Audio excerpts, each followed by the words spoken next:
targeted. They're called as terrorists. Directly and indirectly, they're the politicians. For the vote bank, for the power, for the money. The thousands of innocent people that have been killed in Afghanistan goes to Iraq. More people are being robbed, more people are being raped. The main purpose is what? Oil. It's an open secret. They have Buddhist terrorists, they have Hindu terrorists, they have Sikh terrorists, they have Jewish terrorists, we have Christian terrorists. Terrorism is not the monopoly of any religion. It is not.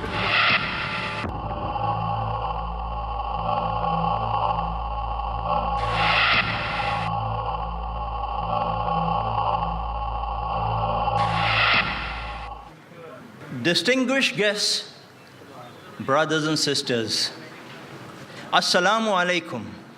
May peace be on all of you. Welcome to today's program. I, Dr. Muhammad Naik, am your host for today. We begin today's program with the Qiraat by Qari Rehan Ghalib. Bismillahir Rahmanir Rahim. من قتل نفسا بغير نفس أو فساد في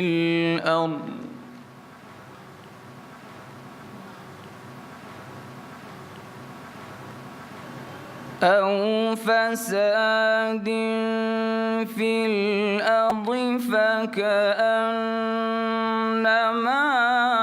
قتل الناس جميعا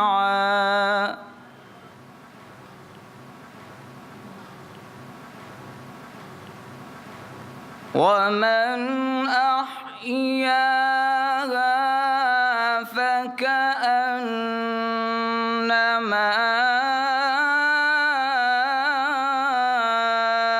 أحيا الناس جميعا صدق الله العظيم. The translation of the verse from the glorious Quran. Surah Al-Ma'idah, chapter 5, verse 32.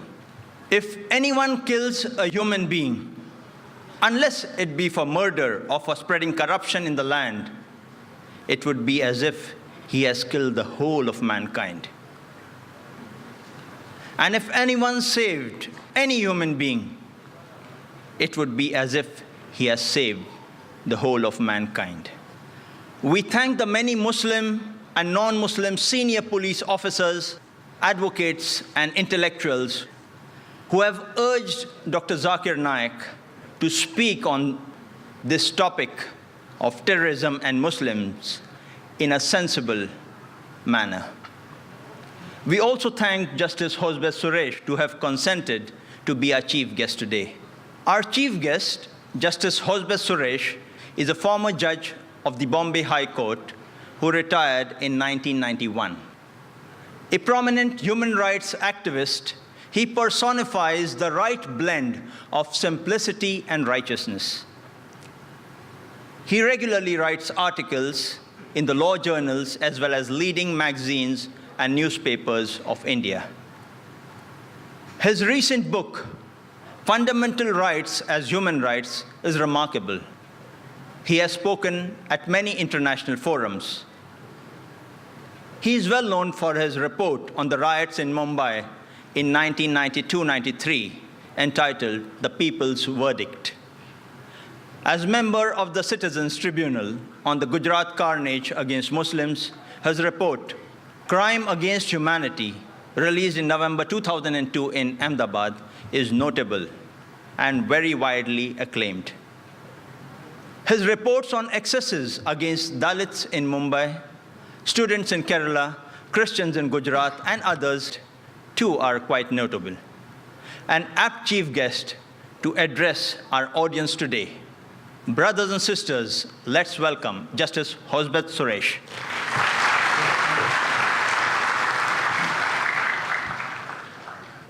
Friends, I think I should begin with Lord Denning, a great judge from England, because he's no more. I'll just say what he said once. Judges do not speak as actors do to please. Judges do not speak as advocates do to persuade. Judges do not speak as historians do to relate the past. Judges speak to give judgments. I'm a retired judge, not a tired judge. I give no judgments, but I think I speak. And I believe in speaking. I speak against violation of human rights. I speak against wherever there is injustice, wherever there is violence. I speak against that. And I always expect the judges to come out and speak. If judges cannot speak against violation of human rights, injustice, who else can speak? It is the experience all over the world that every violence by the terrorists has only resulted in more violence by the state. It's a sort of vicious circle, and it can never bring about any lasting solution. In 1984, we had certain bomb blasts in Delhi and around Delhi. The Khalistanis, it was the Khalistanis movement. Khalistani movement was very, very active at that time. The Khalistanis were terrorists at that time. So what we did, how to control the terrorists? We brought TADA law. TADA, the most draconian law. TADA has been misused, as you all know. And what all things happened under TADA law? Large number of innocent people were arrested, tortured, kept inside. I remember Justice Ajit Singh Bains, a retired judge of the Punjab High Court, elderly man. And what he did in a public meeting, he was talking of the oppression that was going on in Punjab, elsewhere. And he said in a public meeting, someday we will be free from this. Now, the TADA law had the provision for disruptive activities. Nobody could have said anything about disruption of this country. Nobody could have spoken about cessation of any part of the country. Nobody could have said Kashmir should get independence or some other part should be free. Nobody could have spoken about it. And if you say anything of the kind, that would be an offense. So when Justice Ajit Singh Bains only said, one day we will be free from this, what he meant was free from oppression, free from injustice. What happened to him? He was arrested, handcuffed, a judge of the High Court handcuffed, paraded in the street and taken before the High Court. The High Court judges could not give bail. That was the law. Went to Supreme Court could not give bail. So he had to remain inside for nearly more than a year. What happened at the end of it? There was no case. This is the kind of thing that was the law. Under TADA law, over 75,000 persons were arrested. They were all kept inside. No bail was given to them. And under the TADA law, the police could extract confessions, torture, variety of ways of torture, violence in torture, all sorts of things, and then extract confessions.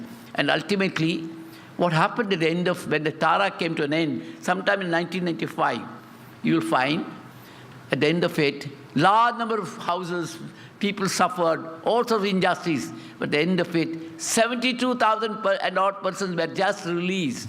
No trial, no case, nothing of the kind. But they suffered injustice for months together, years together inside the jail. And again, what is the conviction rate?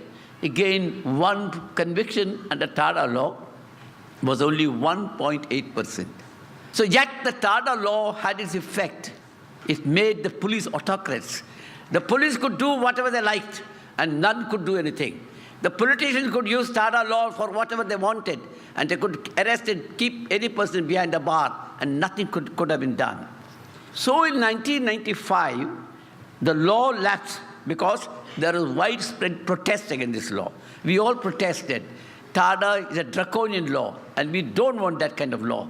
And it has not brought any terrorism down if you think of terrorism as such. So it came to an end from 1995. Then, of course, came 9/11, 2001. And what we did immediately, nothing happened in India. Whatever happened in New York, World Trade Center. Yet Bush had announced, And immediately he said there will be war against terrorists. And Bush had again said, those who are not with us are against us. And we wanted to show, oh, we are with America. We are with Bush. So what we did, we brought POTA. Again, what happened in POTA? It's a versatile law.